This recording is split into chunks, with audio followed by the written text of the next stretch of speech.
Hello there. Welcome back to the Glow Up Method, where we discuss all things about life, about personal growth, personal development, self-care, all of these things combined in order for us to live this life that we dream of, this life that we're proud of. And my name is Natasha. I am going to be your host today, and I'm so excited to be here. And when I really talk about, I feel like so many times I've heard in my life, like, live this life I dream of, you know, the live the life, like some of these things, I'm like, okay, yeah, what does that even mean? Like, I don't know the life I dream of. And I mean, now I do. I have a better grasp at it. I'm still, piecing it together because I'm not so focused on the outcome, and I'm more really prioritizing the journey. So this life I dream of, it sounds like it has to be big. It has to be the G-Wagon rolling up to the dang mansion on the beach, and then leaving that one in my private jet, and having these extravagant things and stuff like that. That probably was my dream for a real long time. That's what I thought was like, that was the good life. That was hey, look, mom, I made it. Like, that was the moment. Like, that was the trophy. That was the signal that I was good, and I did hard work, or I was, this is the way I also grew up. Like, I was also beautiful enough that somebody chose me as their trophy wife. And I guess, I know that's not like many women out there girling it up and getting their own stuff, but like, this was the image that was portrayed to me as a child, and this was my belief. And yeah, a lot of the priority was like this, you have to do all these things in order to achieve this, in order to get this. And as you start going through life and you're like, I could go through all these things, but that still doesn't mean I'm living in the mansion with the cool pool, and, I'm traveling every weekend, and I have these luxurious cars and no worries because I have money, and I can just buy what I want, and I can donate what I want, and I could just live this whole life I want. So for a long time, that was my dream, right? And then I'd wake up in my reality, and I'm in a small townhouse, and, I have an unhealthy marriage. My car, my Bertha, is 200,000 plus miles old. She just needed her muffler replaced because she was sounded like she was on a life support over there. She's got ripped seats, she's got everything, but she is still getting me around. So Bertha is my big old SUV that I have had pretty much since Tyler was born. Maybe I think I got it a little bit before. I'm not sure. I don't remember. Actually, it was after Tyler was born because I had another car in between. Anyways, this thing is older than Tyler. So it's like 2007 or something like that. So she old, but she's still good. She's still working. So, everything. But yeah, I wake up in this reality that looks very different than this dream, right? So every day I'd wake up in my reality, I'd realize I am not living the dream. This is not the dream. I never was like, oh, please, can I have, nah, a purple walled room. No, this is not the dream. But let me tell you this. I am now understanding this is the dream. Like, the fact that I get to wake up today, hell yeah. Because there are people, guess what, people? They didn't get to wake up today. And I did. And so did you. So what are we going to do with that privilege, right? Like, what would those people have gave for the opportunity just to wake up one more time, right? Just to do one more thing. If we live our life with that same kind of passion and tenacity, and say, hey, this is the reality. This could be the last time we wake up. It makes us see these purple walls and the things that are in our life that maybe are our dreams as something that are still blessings, right? So when I was always told this or read this to, like, live the life of your dreams, like, it just seems so far-fetched. And so when I heard this concept of living a life that you are proud of, it really connected with me. It really, like, I don't know if I heard it, it was a combination of things, but for me, that made sense because for so long, as I, had discussed here on a previous episode, my uncle had given me something that he felt like from the other side or whatever, that my auntie had given for me. He was like, I found this, and immediately when I found it, I know it was meant for you. And it's this lovely stone. It has, engraved into it the word love. And then I'm not sure how the characters go. Could be, I don't know. I don't want to mess it up. But I'm assuming this also says love, right? And then it has this whole little like description of what it is with it. And when I first received it, I was like, oh, it's cool, it's beautiful, it feels smooth, I love it, thank you, it's sentimental, right? And I put it in my car, and I left it with me in the car, and I really didn't, think much of it anymore. Put it there, put it in my glove box, it just felt like I kind of, she was with, my center console thing, kind of felt like she was with me, so I felt like that was super special, and it was, in this, velvety bag. And then one day I was looking for something, and I found it, and I was like, what is this again? I had forgotten about it. So I pulled it out, and then this time I kind of was like, no, I think you're coming in with me now. So it came in, and then emerged from the bag, and next thing you knew, it was sitting next to the 3 childhood pictures of me. And it sat there, and I was looking at it, and for some reason, it all connected. For so many years of my life, I was seeking love from the outside. I was seeking approval from the outside. I was seeking words of kindness from the outside. I was seeking someone telling me they were proud of me, telling me they loved me, telling me I was good enough. All of those things that I was lacking within, I was delegating out to people that had no business, had no, skill level, had no expertise in the area to do this job for me. But what I have realized on this journey, that of course I didn't know this is where it was going to lead. I didn't know what one thing would lead to another.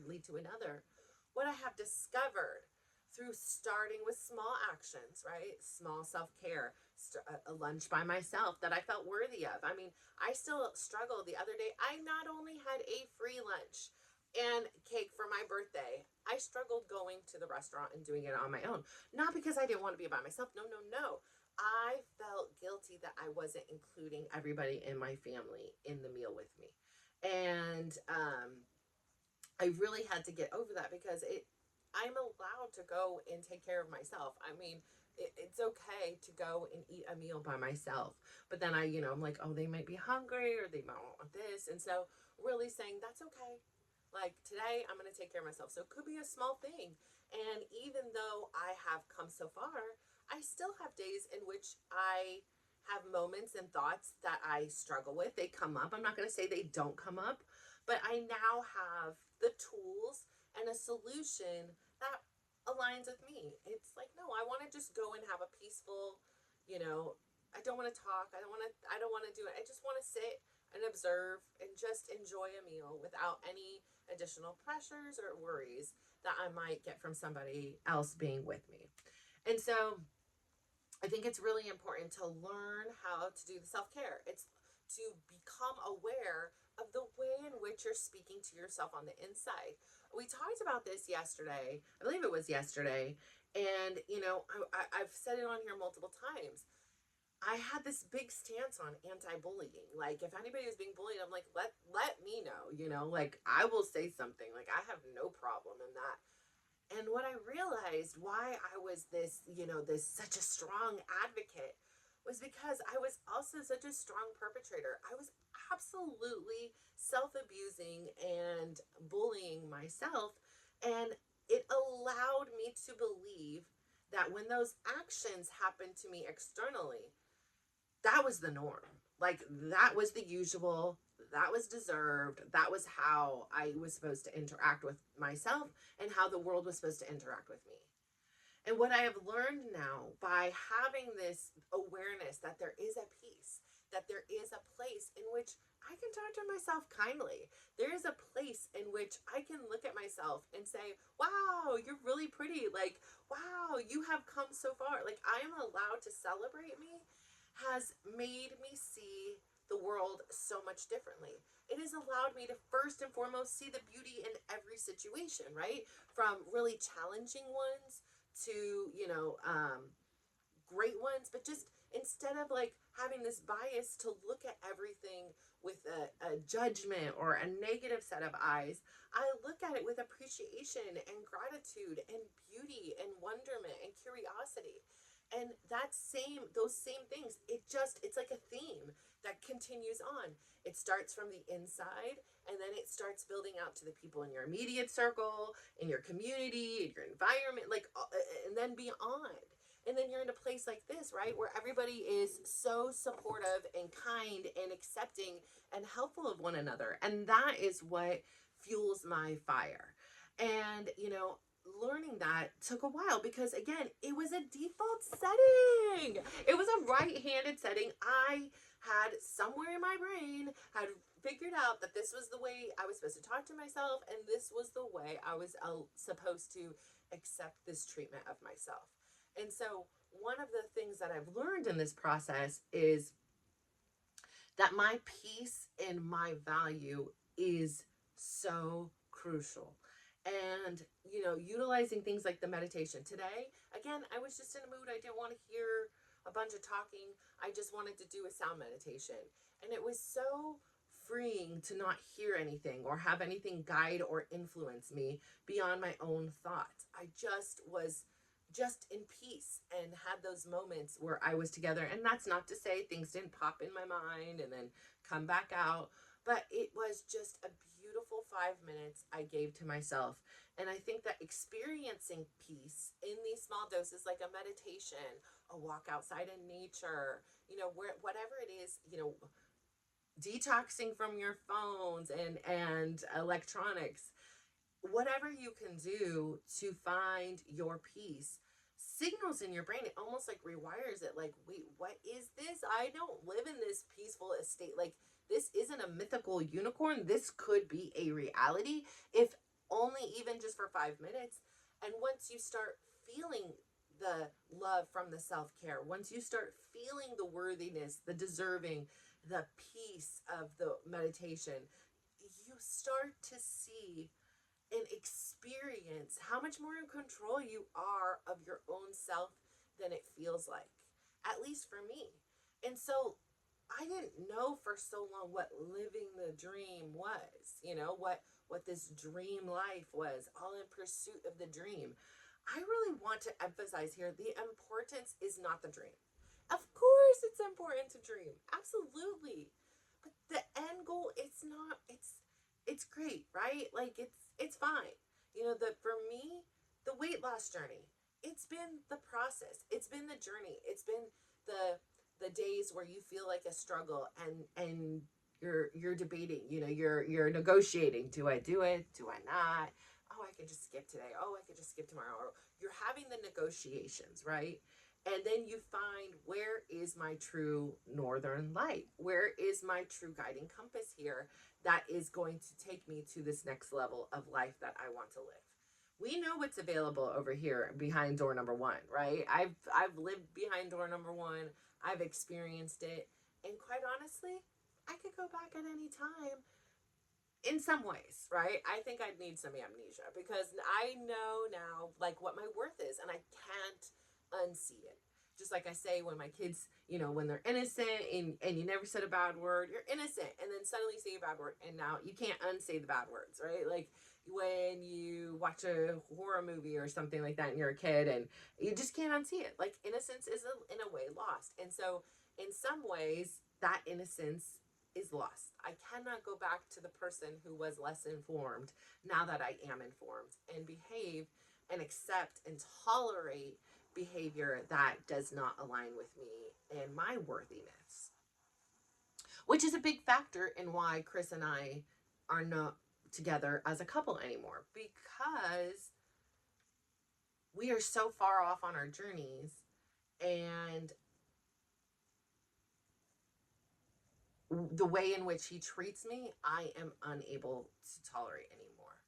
And that is huge growth, but it's also really sad in some ways. But I'm also like, yeah, girl, you get it. Like, so it's a very conflicting emotional experience, but I'm really happy where I'm at. Like, I treasure, I protect, and I am so grateful for the peace I experience, and And where that time that I was in such strife and anxiety and overwhelm, I was using the same amount of time in a day, right? But now, since I'm not experiencing those emotions all day, every day, not to say things don't come up or things like that, but I'm not in that experience all day, it has opened up so many more opportunities for me to grow, for me to do new activities, for me to do things like this and take walks and exercise. And yet it's the same amount of time, right? I still have the same 24 hours a day. However, I now am more focused and clear on how I want to be spending that time. I don't want to be spending that time laying in bed, feeling depressed, anxious, overwhelmed, all that other stuff. And so, yeah, I mean, it's not always as easy as just being like, okay, well, then don't, but sometimes for me, it simply is, or giving myself permission to experience those things when I need to and not feel shame and embarrassment and like I need to hide it away from somebody else. It's like, this is my experience. Like I said, rewatching my life in review and going through things, right? We have our memories, but I have a very good memory, but I don't have it like cataloged. And it's like, here's chapter 1, chapter 2, chapter 3, like here's all the things that are going on. No, I don't have that. That's like not the way it is. And so when I'm rewatching it, there's details I've missed or details I've forgotten. So I have this interesting experience because you're experiencing it the first hand, right? Like I have it, then I come on here, I share, and then time goes on, and now suddenly 8 months later, I'm like, oh wow, like you've made a lot of progress. Like even when at that point in time, I was like, oh, I'm probably at the peak of my journey. It's gonna plateau out again, but I've made so much progress. I mean, small things that I can pick up and notice, like posture, like things like that. I know, and I still say like a lot, but but posture, things, the glow in my skin, just little things that maybe nobody else would notice that I'm like, I notice. And then even in the verbiage and some of the things I was saying then versus now has matured and grown. Thanks to the life experiences I've had, thanks to just immersing myself in a ton of this wisdom and surrounding myself with positive and good people, really helps to elevate who I am as a person as well. And so again, I'm going to shout you out and say thank you for being here. I'm really, really grateful for you.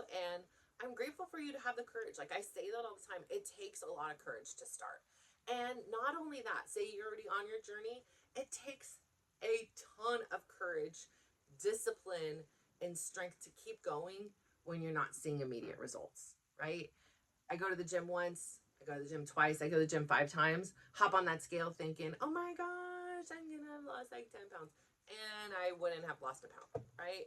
Maybe I even gain a pound. It's really difficult to be like, then what's the point of this? This isn't working, right? But there's so much work that goes behind the scenes. Like when we roll up to Disneyland, do you think all of a sudden just one day all that stuff appeared? No, there's so much work behind the scenes before the masterpiece. And so everything you do, every walk, every, meal, every wound you heal, it is all part of it. And I think so oftentimes we are so focused on the physical. And so, of course, that's the big shiny thing. And I get it. I will even hook people. I will be like, yes, I lost this because it's a hook, right? It grabs the attention. It's true. And, I feel like the industries of the world and our own personal lack of patience doesn't often allow many of us to do what we can do for free and what we can do ourselves. And we then become codependent on something else. And I'm not saying this goes for everybody else. There can be everybody is individualized, right? But oftentimes we want the quick fix, right? Why do we like fast food? Why do we like, things that are already ready for us and prepared or restaurant, like we don't want to always do all the work, right? And we're in modern day. We shouldn't have to, right? There's conveniences for a reason. There's efficiencies for a reason. There's nothing wrong with it. But for me personally, if I wanted a lasting change, I couldn't be taking my broken down parts, all the pain, all the sorrow, and thinking that I could just plug it into this new body, and then suddenly things were going to just work well for the rest of my life. And I'm not a big advocate for medications. I just don't like it. I do, again, it could be like I feel out of control and I've got this other thing I suddenly am dependent upon, and there's side effects and things like that. So I really would prefer just to do things the El Natural way. On occasion I take an Advil or Tylenol or whatever, those kind of things, take my multivitamins. But other than that, I don't like to be dependent on medications. Personally, that's my thing. I also don't have, well, even when I had high blood pressure, I took it for a little bit, but then they made me almost like pass out. Like, after I was driving, when I got out of the car, I was like, listen, I don't have time for like passing out in a parking lot. So we're not doing this one anymore, because it like made my blood pressure go too low. So I'm very grateful that my body has got it together, and I found the secret sauce for me that allows me to not require any medications to maintain a healthy blood pressure level. And I'm so grateful for that, because even in my teens I had high blood pressure. So I'm so glad to give my heart a little break with my little resting heart rate of like 48 over here. So my heart gets to chill out. I work it too, but it gets to take its little chill time. So it's making up for all that time when my resting heart rate used to be like 76, 80. That was at rest. And so I don't know what the norm is, but now that it's like 48, it's like, big chilling over here. So I appreciate the side effects, but I really can't emphasize enough that if we focus solely on the physical part of any type of health or wealth, health is wealth, health or wellness or wealth journey, that's only one aspect of it. There are so many other parts that you need to consider and implement in. Like I say, there is the physical component. That's obvious, right? Like what you eat, calories in versus calories out. I don't follow calories, so thank God I'm not the one for that stuff. Then there is also the mental part, right? Like I said here, when I began intermittent fasting, which was a few months into the journey, it was, something that I had realized that I was at first doing the same thing. I was really focusing on the physical. I started with the walks. At this point I had already now, I was doing so many walks. Then I had also integrated in starting the YouTubes, dancing.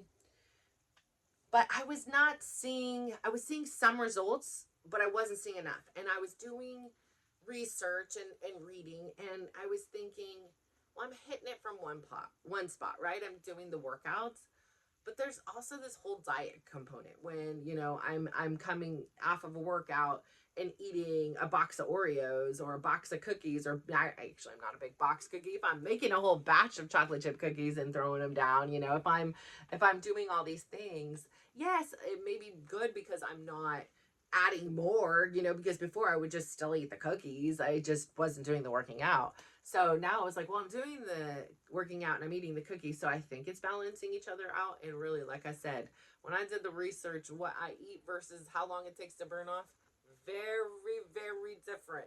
Sorry for the spoiler alert. But that's why I just don't even want to look. Like, it's non-consequential in my life anymore. But anyways, I say that to say, so I really started to realize there was this other critical aspect. Diet, right? What am I putting in my mouth? And I'm also starting to realize the more I was using my body that I didn't feel quite good after I would just eat a whole batch of cookies, or I didn't feel like energized. Like I would get a spike of energy, but then I would crash and I just couldn't perform to the level I wanted to perform. It made things more challenging. And so I was like, okay, well, let's play around. Like, I'm curious, what can I do to maximize? And again, I'm not going to the left field here. I need to be able to feel like I am still able to have everything. I do not want to feel deprived of anything, right? I was deprived of a mom as a kid. I was deprived of like a normal childhood. So like having deprivation for me, it feels very like I get very uncomfortable in it. So who doesn't? But I just really do. So I noticed that about myself. So I really was like, okay, well, let's start with like portion control. Like sometimes I'm eating seconds and thirds. Let's just chill. If I'm eating thirds, let's go to seconds. If I'm eating seconds, let's go to first. Let's, get up, let's drink some water, walk around. If you're still hungry in 20 minutes, you can come back. So I kind of started playing with like little rules, like in my portions, like really enjoying what I was putting in my mouth instead of just shoveling it in and being on a phone or having a conversation with somebody or whatever, and not really paying attention to what I was doing. Like, I just kind of wasn't aware. I was like, oh dang, did I just eat? Like, what did I even eat? Like, it's all gone. And yeah, I kind of feel full, but I don't even know. Like, I didn't pay attention to it. So, becoming aware of that. And then throughout the process, my uncle was a big proponent for like a keto diet and like long-term fasting. And listen, I tell you, I'm a foodie. I'm not a long-term faster kind of girl for you. But I was like, this is intriguing. And so somewhere along the line, I did some reading and I read about this thing called intermittent fasting. And that sounded very reasonable to me. And so I started really diving deep into the science behind it. And I was watching a lot of YouTube, so I don't know if it's fact or fiction, on there. But, so I take everything with a grain of salt. But I was really reading books, doing everything I could to educate myself on this interesting concept and process. And so I began doing it. And I, of course, was like, okay, I'm going to start on a day where it was like I already had almost fast anyways. And my brain didn't get it. I was like, so even when I'm sleeping, for a long time, I thought, oh, it had to be additional hours when you were awake. And it was like, oh, wait, my fast can be in my sleep. Like, oh, this is cool. Like, the bulk of it, I'm sleeping anyways. Like, I shouldn't be getting up at 3 a.m. and eating. So, I began doing it. But when I started, again, for me, what was really, really critical was I didn't just say, okay, tomorrow we're going to do this. No, again, it was back to that starting slow. So I was like, okay, well, I'm going to go back an hour each time. So it's like, if I could eat till 12 at midnight now, I didn't have any restrictions. So I was just like, okay, here's your time is 9. So I slowly built it in. I didn't do it overnight because I didn't want to shock my body. So it was like, okay, today, the last time I can eat is, if I was, usually about midnight, let's say, then I'd be like, okay, 11 o'clock today. I do that for a few days. And then I was like, I wasn't even hungry. I didn't even eat. Then it would be like 10 o'clock, okay, fine. Maybe I smell popcorn and stuff and I want to ask the kids for a piece, but now, 9 o'clock. So I get to the place where I'm like, okay, this is the time that works. I play around with it, see how it fits to my lifestyle, what things are important to me. Eating dinner with my family is important, but we got practices and things like that. So let's just choose this time. In the morning I work, so this, I'm not usually hungry in the morning anyway, so this kind of works out perfectly. But when I first started, nail down my time, I cannot tell you how many times that mental came in. My physical body, I would check in and be like, are you hungry? And it would be like, no. But then this mental over here would start to have some panic and anxiety. It was like, but you can't eat again until 1 o'clock. We need to eat. Let's just load up right now. So I would eat this whole third, fourth, whatever it was, meal, snack, whatever it was, not hungry, not needing to, just in panic that I might need it tomorrow. I was stocking up reserves. And so I did that for a little while. And then as I became more comfortable with it, one day, oh, 9 o'clock passed, I can't eat now, and I was really especially in the beginning, I was like, nope, 9 o'clock, I'm done, and I really needed to be very strict and enforcing of that. And then I started to be able to come to a place at 8:30 when I was like, okay, it's 8:30, I need to go, almost setting alarms. I was like, no, we're going to ask, am I hungry right now? No. So then why are we going to go eat? Fear, anxiety, worry. So really working through that mental aspect was crucial for me in that process. And once I released that fear, that anxiety, we redressed it. And I said, the kitchen's open all the time. Honestly, it never shuts. It's not like there's a lock on it. You can't go in there. If you really get hungry later on, eat. If you really get hungry before it's 1 o'clock, eat. Listen to your body. This is what it is. It's about working with your body and what your experience is. That means your mental, your physical, your emotional, your spiritual. It's all encompassing. And right now I know when my sciatica is flaring, I am not listening to my body, right? When I am continuing to go out and do things that irritates it, I'm not necessarily listening to my body. And there's a repercussion, right? That repercussion affects more than just the physical. It affects my mental. I'm exhausted. I'm tired. I'm hurt. So we are all interconnected to ourselves. And I think we often forget that. We want to focus on one thing, maybe the mental health, but not the physical. And maybe the physical, but not the emotional. And maybe the emotional, but not the spiritual. it all needs to be addressed and work together in order to put you on the most successful path. And that doesn't mean there's not going to be failures and lessons and mistakes along the way. But when you're working in unison to have this mutual goal of living this life that you are proud of, the life that makes you feel excited to get up and get out of bed and do something. When you pop in a chair of doing something and you're like, yes, even though I'm tired, I'm in pain, or whatever else is going on, when you sit in that chair, it's magic and everything else simply fades away until you get back up again. That is where we are going for. And that's what I want you to experience every day, not just, 2 years, 10 years, 20 years down the road when you get to this dream of yours.